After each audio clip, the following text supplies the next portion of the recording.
Well, I ran out of bobbins, so it's time to fill a new one. This one, this machine, the bobbin winder, is one that rides on the belt. So this thing tips out so that that wheel engages with the belt. The bobbin goes in, and there's a little screw here to release that wheel, and you bring the lever over to the side, put the thread in, and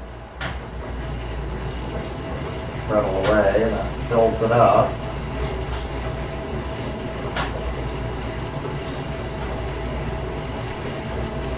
This one is the same size bobbin as one of the Singers. This free brand is, for the most part, it's a copy of a Singer, but they've made some modifications to it. I think it's actually a better machine. It runs more smoothly, and I like it better. Anyway, when you put that back, that gets the wheel off the belt, and then you can get back to work. I gotta put my bobbin in the bobbin case. Goes down the slot there, and then up, and then over that. That'll go in. I got to lift up my my slider mat to get it out of the way so I can get it in there. But that pops in there. I'll bring up the thread. Slide my plate back in, and I can get back to quilting. So I'm doing a I don't know if it shows or not. I did all the purple, then I went in and added some of these blue sections, kind of a triangle shape, and now I'm filling in the background with some swirled patterns in a variegated thread. I'm using a 40 weight thread, and I just got some new needles. These are Superior titanium coated needles, top stitch 9014s, and it's working pretty good. The one I had in before I replaced because it was getting dull. Let's see, start about here. Oh, one other thing to note. This Bigfoot quilting foot, you know, when that needle bar rides up and down, there's a lever on there that this is a different foot, and it's metal, so that when that needle bar screw comes up, that's what makes that foot hop up and down. On the Bigfoot, it was plastic, and I was sewing away earlier, and the plastic part just flew across the room. It broke off.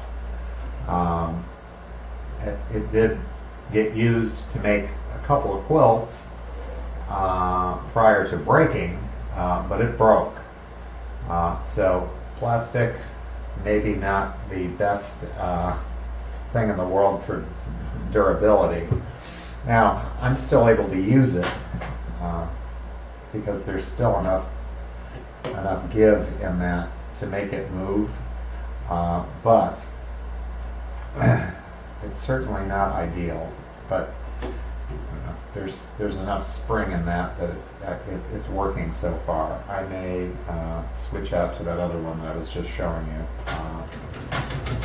to finish it off, but so far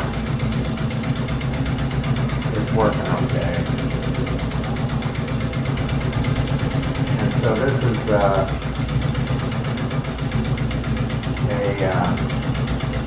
series of arcs that create this pattern that I'm using to fill the back end. And there's no real set way that it has to happen. I just kind of go back and forth and fill in as I go.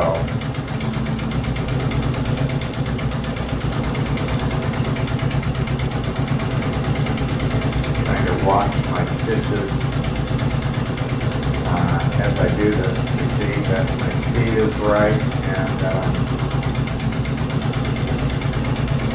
getting good looking stitches. And well, I was trying, but I broke my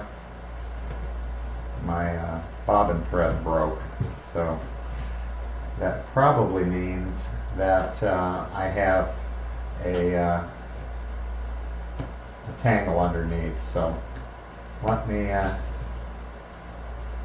take it apart and take that out and look at it and see what's up. I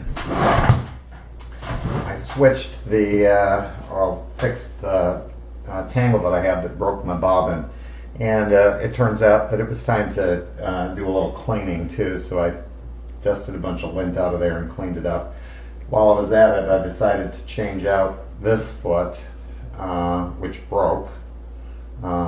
There should be a, right up here, there should be a lever that goes up and down on the presser bar. There's a little screw there. I might try and take that out and see if I can get something else on there.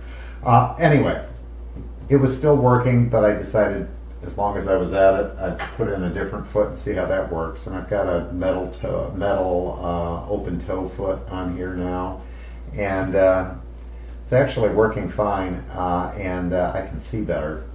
That big one is clear plastic, but sometimes I get a glare on that plastic and it's hard to see through. It's easier with this.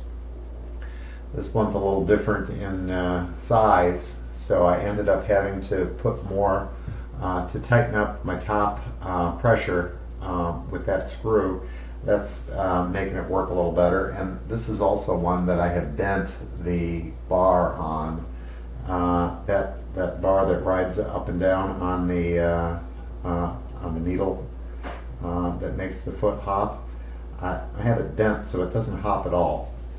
The idea here is that this is just riding over the top without having to do the hopping. It seems to be working fine, and I'm getting pretty good stitches. So anyway, back to working on my swirl pattern in the background. I don't know if you can see where I'm going with that, but anyway, that's where I'm at now. The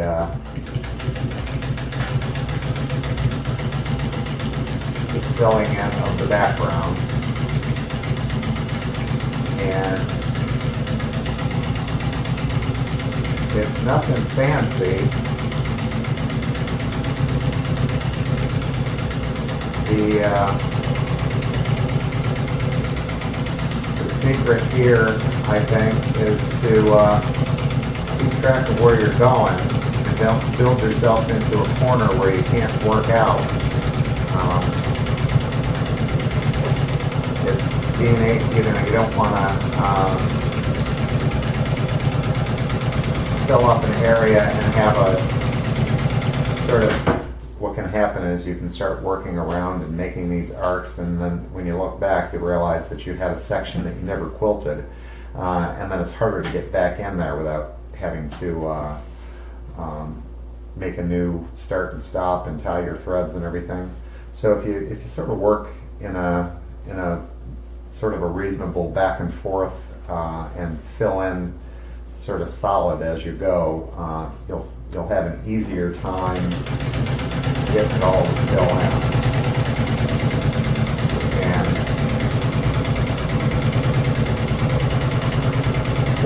myself, I like to have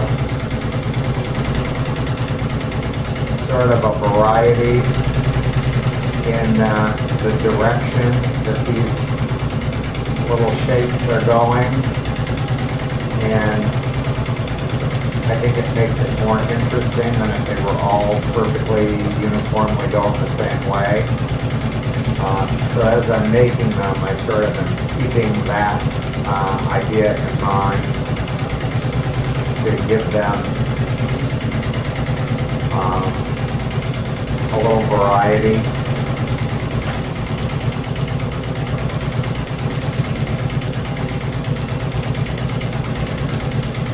Before I started this section, I went around and I drew a line first, and then I stitched it across around the outside edges. That line is where I know I need to stop my quilting.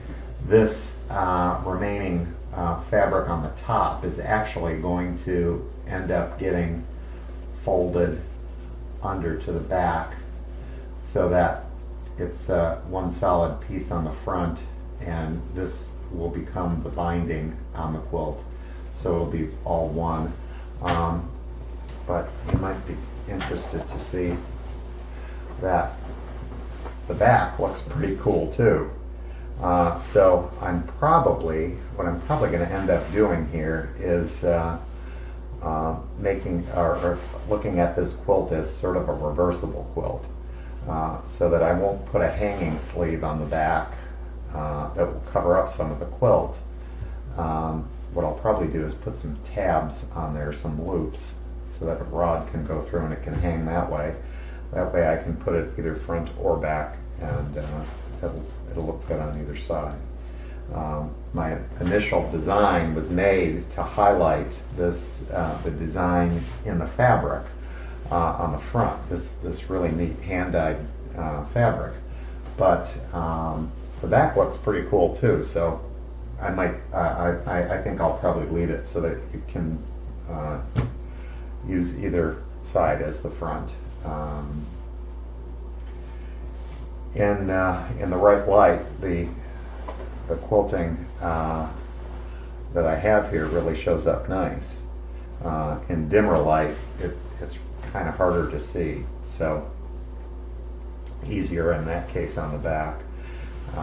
Anyway, I've got quite a bit more of this to fill in, but it's more of the same, and then I'll come back and show you how I do the binding finish at the end. So to finish this, I got all the quilting done, trimmed the edge, folded the edge under. I'll then fold that to the back and stitch it down, and that'll give me the finished binding edge, and that'll do it. And then I'll throw it in the wash, and I'll show you what it looks like when it's done.